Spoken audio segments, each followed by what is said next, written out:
Hello friends, मैं शशि मोहन रावत। आज हम जो डिस्कस करने जा रहे हैं वो करने जा रहे हैं प्रेजेंट इंडेफिनिट इंटरोगेटिव सेकंड।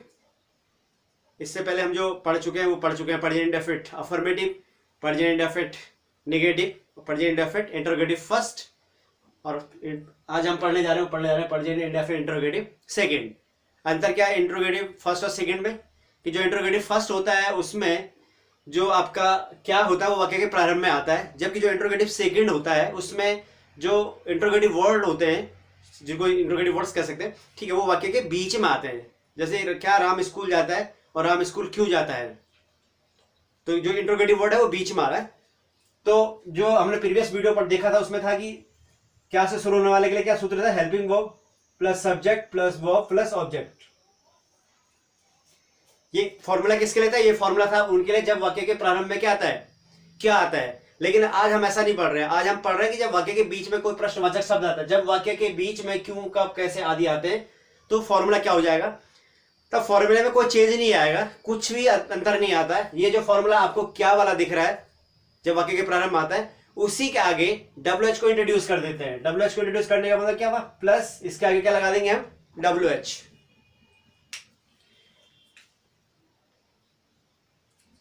कुछ नहीं लगा, देखिए, तो फॉर्मूला वही रहेगा। केवल अंतर क्या आएगा कि जो क्या वाला का सूत्र है उसके आगे WH आ जाएगा। अब WH का मतलब क्या हुआ? WH का मतलब होता है ये जो क्यों कब कैसे है इनकी इंग्लिश। अब आप बोलेंगे सर को WH क्यों लिखा? WH इसलिए लिखा गया है क्योंकि ज्यादातर जो वर्ड बीच में आते हैं प्रश्नवाचक, उनकी इंग्लिश WH से शुरू होती है, मैक्सिमम की, सबकी नहीं कह रहा हूं, मैक्सिमम की। जैसे देखिए क्यों की इंग्लिश क्या होती है, वाई, इसमें WH है। कब की इंग्लिश क्या होती है, व्हेन। वैसे क्या हो सकता है, कहां का इंग्लिश क्या होती है, वेयर। ठीक है, बीच में वट भी आ रहा तो उसकी क्या क्या वट, अगर बीच में आ रहा तो WH। कैसे इंग्लिश, हाउ। तो इसमें देख रहा हूं कि जो चार हैं, चार की इंग्लिश किससे शुरू हो रही है, WH से। तो क्योंकि इतने सारे ना लिखने पड़े, why when where what how, इतने सारे ना लिखने पड़े, उससे बचने का तरीका क्या है कि हमने क्या कर दिया, इसमें कॉमन ले लिया, क्योंकि WH सब में क्या है, कॉमन है। मतलब सब में तो नहीं है, मैक्सिमम में कॉमन है। ठीक है, तो क्योंकि मैक्सिमम में क्या है, WH कॉमन है, तो ये जो WH है किस बात का सिंबल हो गया, ये WH इस बात का सिंबल है कि जो प्रश्नवाचक शब्द बीच में आएंगे, ये क्यों कब कैसे कहां क्या, ठीक है, इंग्लिश जो ये शब्द है इनकी इंग्लिश सबसे पहले लिखी जाएगी, और उसके ठीक बाद फिर वो जो क्या वाला सूत्र था वही अप्लाई हो जाएगा। मतलब फिर हेल्पिंग वर्ब आएगी, सब्जेक्ट आएगा, वर्ब आएगा और ऑब्जेक्ट आएगा। शायद समझ रहे होंगे। तो जब हम किसी सेंटेंस को क्या से क्यों में ट्रांसफर करते हैं या क्या से क्यों वाला सेंटेंस बनाते हैं, तो कोई अंतर नहीं आता। जब वाक्य के प्रारंभ में क्या आता है तो सबसे पहले हेल्पिंग वर्ब आती है, लेकिन जब वाक्य के बीच में क्यों कब कैसे आता है तो कोई अंतर नहीं आता, केवल वो जो क्या वाले का सूत्र है उसके आगे WH को इंट्रोड्यूस कर देते हैं, बस। अब देखिए कैसे इसका सेंटेंस देख लेते हैं। हेल्पिंग वर्ब आ गया आपको, इसका अगर हम सूत्र बनाएंगे तो देखिए क्या बनेगा, इसका सूत्र बनेगा WH, समझ रहे, WH का मतलब बीच में आने वाले प्रश्नवाचक शब्द, वाई वैन वेयर, ठीक है। उसके बाद हेल्पिंग वर्ब, टेंस कौन सा पढ़ रहे हैं हम, प्रेजेंट इंडेफिनिट, उसकी हेल्पिंग वर्ब क्या होती है, डू और डज, प्लस देखिए WH आ गया, उसके बाद क्या आएगा, हेल्पिंग वर्ब आ गया डू डज, उसके बाद क्या आएगा, सब्जेक्ट। बताया था आपको कि प्रेजेंट इंडेफिनिट अफर्मेटिव में केवल वर्ब में क्या लगता है, एक वचन में एस और एस लगता है, बाकी कहीं नहीं लगता। ठीक है, इसलिए यहां पे वर्ब की कौन सी फॉर्म रहेगी, फर्स्ट। अफर्मेटिव होता तो वहां पे एक वचन में एस और एस यूज होता, बस। आ गया वर्ब फर्स्ट, उसके बाद क्या आएगा, ऑब्जेक्ट। तो ये आपका सूत्र हो गया किसके लिए, प्रेजेंट इंडेफिनिट इंटरोगेटिव सेकंड के लिए। और सेकंड से तात्पर्य जब किसी वाक्य के बीच में कोई प्रश्नवाचक शब्द आता है, तब टेंस के अकॉर्डिंग बात कर रहा हूं। तो ये जो सूत्र है इससे आपका ये फॉर्मूला निकल के आ गया। अब हमें चीजें बहुत सरल हो जाएंगी किसी भी सेंटेंस को चेंज करने में। पहले वो क्या वाला देख लेते हैं, उससे आपको इजी भी पड़ेगा समझने में। देखिए जैसे हमने कहा कि वह खाना कब खाती है,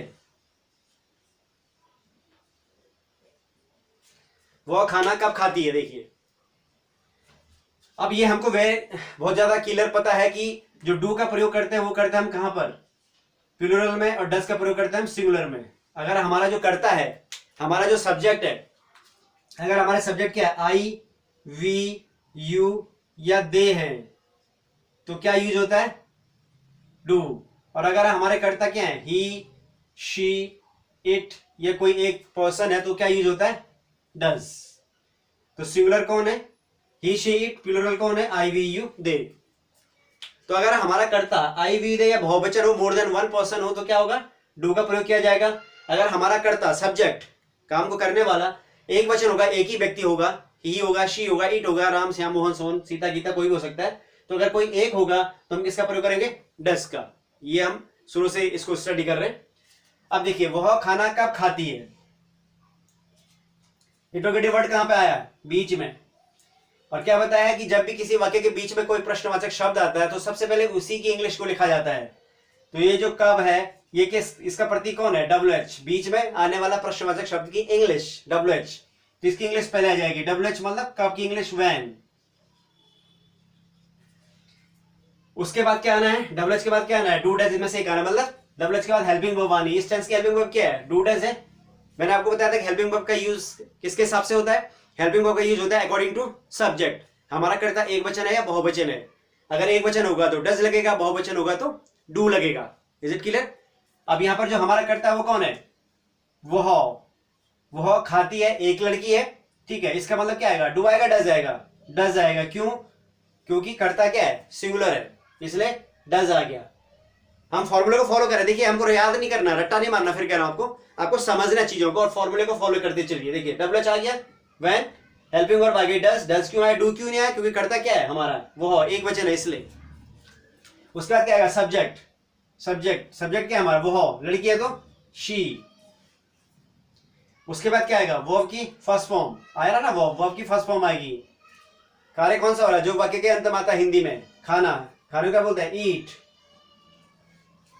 सॉरी यस नहीं आएगा, क्योंकि अब यहां हेल्पिंग वर्ब आ चुकी है, ईट। उसके बाद क्या, खा रहा, खाना, द फूड, इंट्रोगेशन मार्क। तो when does she eat the food, when does she eat the food का मतलब क्या, वो खाना कब खाती है। ये क्या बन गया, इंट्रोगेटिव सेंटेंस बन गया आपका WH वाला, ठीक है। अगर हम इसी का क्या वाला बनाएंगे, क्या वो खाना खाती है, उसको भी देख लीजिए। देखिए, क्या वह खाना खाती है, तो क्या अंदर है, कुछ नहीं करना आपको। देखो ट्रिक बता रहा हूं, उसको ट्रिक बता रहा हूं कि कुछ नहीं करना होता आपको। तब क्या करेंगे, आप WH को हटा देंगे, बस बाकी सेम रहेगा। इस WH को हटा देंगे, अगर WH को हटा देंगे तो बाकी वो जो फॉर्मूला है वो सेम रहेगा। तो यहाँ जो ट्रांसलेशन है वो इसी फॉर्मूले से हुआ है, तो इस फॉर्मूले से WH कौन है, व्हेन। तो इस व्हेन को अगर हम हटा देंगे तो बाकी इसको सेम उतार देंगे, तो ये किसका ट्रांसलेशन हो जाएगा, क्या बनेगा। देखो सूत्र से भी देखें तो क्या उसका सूत्र क्या है, helping verb plus subject plus verb plus object.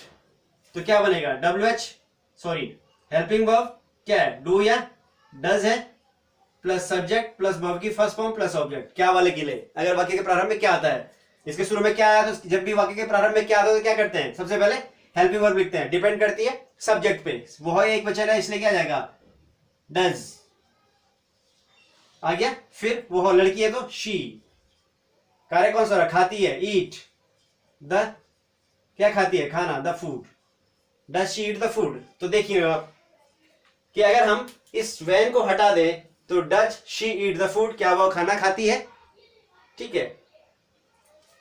मतलब अगर क्या हुआ तो इसका ट्रांसलेशन यहां से शुरू होगा, और अगर ये वाला तो यहां से शुरू होगा। अगर कब वाला वाक्य है तो यहां से शुरू होगा। तो देखिए, वह खाना कब खाती है, when does she eat the food, क्या वह खाना खाती है, व्हेन को हटा दीजिए, does she eat the food, या नीचे भी देख लेंगे आप, does she eat the food. इसका मतलब क्या हुआ कि जब भी हम किसी वाक्य को क्या से क्यों में ले जाते हैं, क्यों कब कैसे का बनाते हैं, तो आपको कुछ नहीं करना होता, केवल जो क्या वाले की इंग्लिश होती है या क्या वाले का जो फॉर्मूला होता है उसके ठीक आगे WH को इंट्रोड्यूस कर देते हैं, बस बाकी सेम वैसे ही उतारते हैं। एक एग्जांपल और देखिए, समझ में आ जाएगा आपको। क्या वाले से बता रहा हूं, देखिए जैसे क्या तुम गाना गाते हो, ठीक है। क्या से शुरू हुआ है, तो जब भी किसी वाक्य का प्रारंभ क्या से होता है क्या करते हैं, सबसे पहले हेल्पिंग वर्ब लिखते हैं, हेल्पिंग वर्ब डिपेंड करती है सब्जेक्ट पे, तुम, ठीक है, बहुवचन है इसलिए क्या आएगा, डू आ गया, डू। उसके बाद क्या आएगा, सब्जेक्ट यू, उसके बाद क्या आएगा, वर्ब की फर्स्ट फॉर्म, गाना सिंग, उसके बाद ऑब्जेक्ट अ सॉन्ग। अब इसी को अगर हम किस में ले जाएं, क्यों कब वाले में ले जाएं, ये वाला इंट्रोगेटिव सेकंड। अगर इंट्रोगेटिव ये फर्स्ट था, ये इंट्रोगेटिव कौन सा हो गया, इंट्रोगेटिव सेकंड। अगर सेकंड में ले जाएगा तो क्या हो जाएगा, तुम गाना कहां गाते हो। अब क्या अंतर है, यहां पर इंट्रोगेटिव वर्ड प्रारंभ में था इसलिए सबसे पहले हेल्पिंग वर्ब आई। यहां पे क्या है, इंट्रोगेटिव क्या है, बीच में। और जब भी किसी वाक्य के बीच में कोई प्रश्नवाचक शब्द आता है तो सबसे पहले क्या करते हैं, उसी प्रश्नवाचक शब्द की अंग्रेजी लिखते हैं जो सूत्र में WH से दिखाया गया है। ठीक है, तो सबसे पहले इसकी इंग्लिश आएगी, WH आएगा। कहां की इंग्लिश क्या होती है, वह। उसके बाद क्या आएगा, डू डज में से क्या आएगा, डिपेंड करता है सब्जेक्ट पे। सब्जेक्ट क्या है, तुम, बहुवचन इसलिए क्या आएगा, डू। उसके बाद क्या आएगा, सब्जेक्ट तुम, यू। उसके बाद क्या आएगा, वर्ब की फर्स्ट फॉर्म गाना, सिंग। उसके बाद ऑब्जेक्ट या अदर वर्ड, ए सॉन्ग। अब देखिए क्या अंतर है, देखिए इसमें क्या अंतर है, केवल इसमें इस कहां की इंग्लिश को पहले लाया गया है और बाकी वही है जो सेम। देखो, do you sing a song, do you sing a song, इस डू का क्या लगा दे, वह किस इंग्लिश है, कहां की। तो जब आप इंट्रोगेटिव फर्स्ट को पढ़ते हैं और इंट्रोगेटिव सेकंड को पढ़ते हैं तो आपको कुछ नहीं करना होता है, जो इंट्रोगेटिव फर्स्ट की इंग्लिश होती है उसी वाक्य की अगर हम इंट्रोगेटिव सेकंड बनाएंगे तो इंट्रोगेटिव फर्स्ट के आगे क्या लगा देते हैं, WH, और बाकी सेम वैसे रहेगा जो इंट्रोगेटिव फर्स्ट था। अगर सेम सेंटेंस की इंग्लिश बना रहे हैं तो आपको ऑटोमेटिकली क्या मिल जाएगा, इंट्रोगेटिव सेकंड मिल जाएगा। समझ में आ गया, ठीक है। अब इसका जो ट्रिक बता रहा था मैं आपको, एक ट्रिक बता देता हूं। और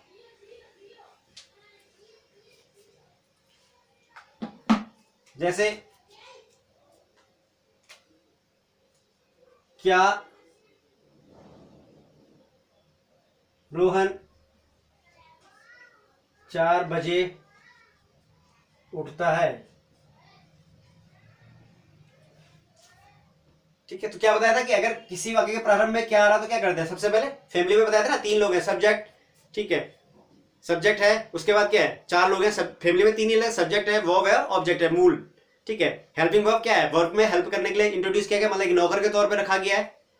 हेल्प करने वाला किस में, वर्ब में, मतलब वर्ब का मतलब काम, काम में हेल्प करने वाला हेल्पिंग वर्ब। और काम में हेल्प करने के लिए हम क्या रखते हैं, नौकर रखते हैं। तो हेल्पिंग वर्ब में क्या है, वर्ब का नौकर है जो क्या करता है, वर्ब की हेल्प करता है उसके काम में। क्या क्या हेल्प करता है, हेल्पिंग वर्ब क्या क्या हेल्प करता है, वर्ब की बहुत सारी मदद करता है, बहुत सारे काम करता है। जैसे नौकर एक बहुत सारे काम करता है घर में, एक ही काम नहीं करता। जैसे हेल्पिंग वर्ब हेल्प मैंने पहले बताया था क्या करता है, एक तो आपका टाइम बता देता है, बताता है, टाइम बताता है हेल्पिंग वर्ब। जैसे हम कह रहे हैं कि डू डज का आएगा, प्रेजेंट डेफिनेट में ही आएगा, केवल पता चल जाएगा कि क्या है, प्रेजेंट टाइम है।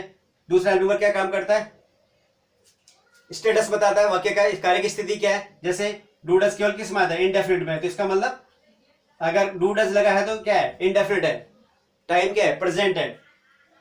और साथ में क्या बता देता है कि जो आपका वो है सेंटेंस की, सॉरी आपका सब्जेक्ट का नंबर, सब्जेक्ट एक वचन है, बहुवचन है, डू डज लगा है तो क्या बता देता है, नंबर, किसका नंबर, सब्जेक्ट का, कि सब्जेक्ट एक वचन है, बहुवचन। अगर डू लगाया हो तो बहुवचन है, डज लगा होगा तो एक वचन है।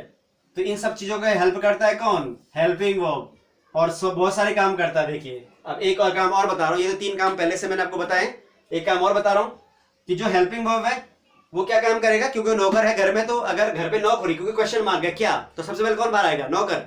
नौकर कौन है, हेल्पिंग वर्ब। अब देखो हर घर का एक वचन का नौकर कौन है, डज, बहुवचन का नौकर कौन है, डू। तो यहाँ पर रोहन कौन है, एक वचन, इसलिए इसका नौकर बाहर आएगा, डज आ गया। फिर कौन आएगा, मालिक, बताया था, ये डू डज नौकर है, उसके बाद क्या आएगा, मालिक। मालिक कौन है, रोहन आ गया। उसके बाद क्या आएगा, वो क्या पूछेगा, मालिक क्या पूछेगा, काम क्या है भाई, काम कौन सा था, उठने का, गेट अप, ठीक है, at 4 o'clock, interrogation mark, does Rohan get up at 4 o'clock। अब इसी को अगर हम क्यों कब में ले जाएं तो क्या होगा, देखिए रोहन 4 बजे कैसे उठता है। तो रोहन 4 बजे कैसे उठता है, अब यहां पे क्या आ गया, कैसे आ गया बीच में, इंट्रोगेटिव वर्ड जब भी बीच में आएगा तो क्या होगा, हम क्या करेंगे, जो क्या वाले का फॉर्मूला उसका WH को इंट्रोड्यूस कर देते हैं। तो ये क्या करेंगे, इस जो क्या वाला का सूत्र उसका क्या लगा दिया, WH। तो सबसे पहले क्या आएगा, WH। WH का मतलब क्या होता है, बीच में प्रश्नवाचक जो शब्द आते हैं वाक्य के, उनकी इंग्लिश को पहले लिखा जाता है। WH क्यों लिखते हैं, क्योंकि ज्यादातर की इंग्लिश किससे शुरू होती है, WH से। तो कैसे इंग्लिश, हाउ हो गया। उसके बाद क्या आएगा, डब्ल्यू एच, उसके बाद हेल्पिंग वर्ब, रोहन क्या है, एक बच्चा है इसलिए क्या आएगा, डज। उसके बाद क्या आएगा, सब्जेक्ट, सब्जेक्ट कौन है, रोहन। उसके बाद क्या आएगा, वर्ब, क्या कौन सा कार्य हो रहा है, गेट अप, उठने का, एट 4 o'clock। अब देखिए यहां पे दो आगे, तो ऐसा भी तो होता है, जैसे मैंने कहा था कि जो दरवाजे पे नॉक होगी तो सबसे पहले कौन आएगा, नौकर आएगा, लेकिन यहां पर क्या है, दो नौकर हैं, ठीक है। अब यहां पे क्या हो रहा है, क्वेश्चन है हाउ, ठीक है।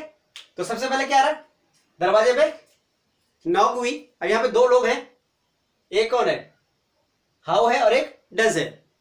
तो सबसे पहले क्या आएगा, दो नौकर हमारा, दो नौकर मान के चले, एक नौकर कौन है, हाउ है, एक है डज, दो आगे। अब अगर यहां पर क्या होगा, यहां पर यह होगा कि बाहर कौन पहले आएगा, तो यहां पर देखो सीनियर नौकर कौन था, डज है या हाउ है, दो आगे ना। आप यहां पर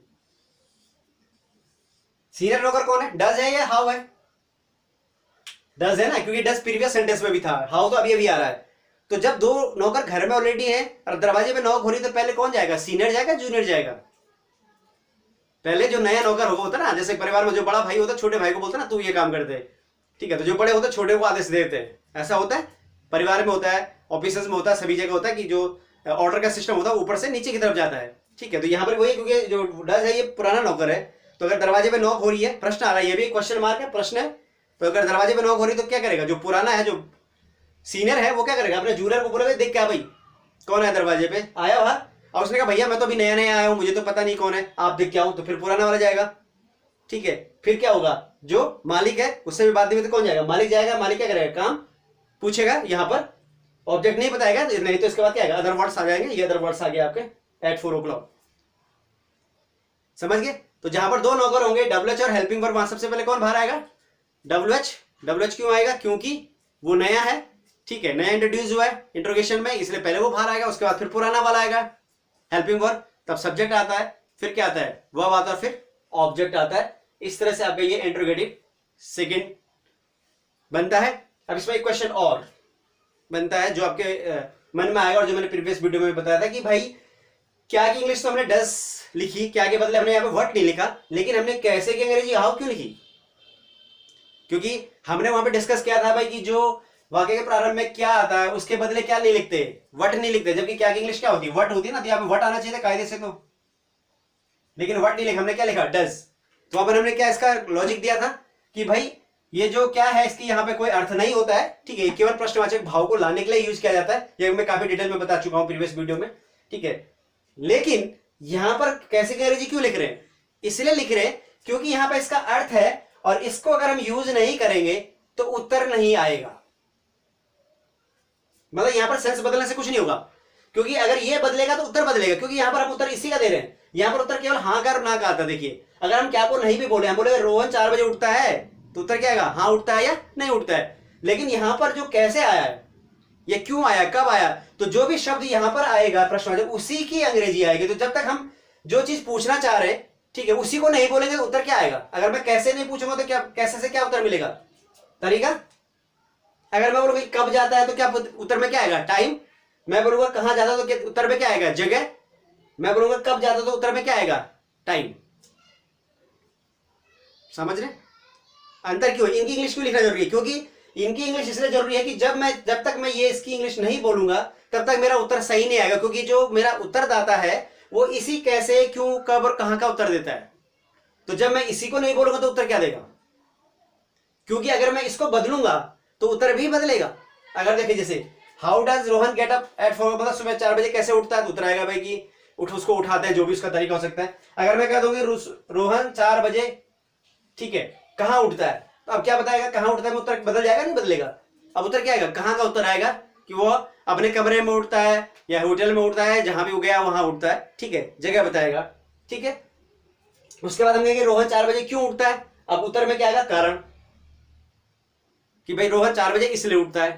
तो क्योंकि जब हम इसको चेंज करेंगे तो उत्तर भी चेंज हो जाएगा, लेकिन ये कांस्टेंट है, इसको यूज किया जाए या नहीं किया जाए उत्तर हमेशा एक ही रहेगा, हाँ या ना, इसका कोई रोल नहीं है। केवल इतना रोल है कि सामान्य जो बोलचाल की भाषा होती है उसमें प्रॉब्लम्स क्रिएट ना हो समझने में, क्योंकि बहुत सारे लोग अनपढ़ होते हैं जिन्होंने ग्रामर नहीं पढ़ी थी, उनको समझने में अंडरस्टैंडिंग में इजी पड़े, इसलिए हम इसको क्या को इजी लिख देते हैं ताकि सुनने में भी आसानी से हमें पता चल जाएगा क्वेश्चन मार्क है, और क्या कर जब हम क्या करते हैं लिखते हैं तब भी आसानी से पता चल जाएगी क्या है क्वेश्चन मार्क है, तो हम आसानी से उसका उत्तर हाँ या ना में दे देते हैं। अगर नहीं भी लिखेंगे तो क्या होगा, फिर हमें यहाँ ध्यान देना पड़ेगा क्वेश्चन मार्क है या नहीं है, और अगर कभी कोई भूल गया तो फिर पता नहीं चलेगा कि क्वेश्चन था या नहीं था। लिखने में, बोलने में तो आप जोड़ दो, देखो ना कि रोहन 4 बजे उठता है, ठीक है आपने बोल दिया, समझ गया, लेकिन लिखने में कैसे करेगा, अगर वो भूल गया या क्वेश्चन मार्क लगाना तो गड़बड़ हो जाएगी, समझ में नहीं आएगा सेंस। इसीलिए शुरू में क्या लिख देते हैं, क्या लिख देते हैं, इससे बहुत स्पष्ट हो जाता है कि उत्तर हाँ या ना में आना है, इसलिए इसको लगाया भी जा सकता है और नहीं भी लगाया जा सकता है। अगर नहीं भी लगाएंगे, यहाँ क्वेश्चन मार्क लगा दिया आपने तो काम चल जाएगा,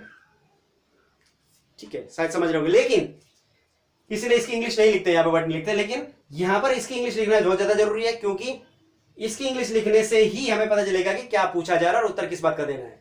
अब दूसरा क्वेश्चन कि जब हमने हाउ क्वेश्चन मार्क को एक बार लगा दिया तो फिर हमें डज लिखने की जरूरत क्या है, क्योंकि ये तो क्वेश्चन मार्क को ही दिखाता है, क्योंकि यहां पर हम डज को लाए बार क्वेश्चन मार्क को दिखाने के लिए, तो ये तो क्वेश्चन मार्क को दिखा रहा है। अब अंतर है, देखिए यहां पर, क्योंकि अगर हम इसको नहीं लगाए तो मैंने क्या कहा था आपको कि ये 3 चीजें हेल्पिंग वर्ब बहुत सारे काम करती है, अगर हम इसको यूज नहीं करेंगे तो हमें बहुत सारी चीजों का उत्तर नहीं मिलेगा।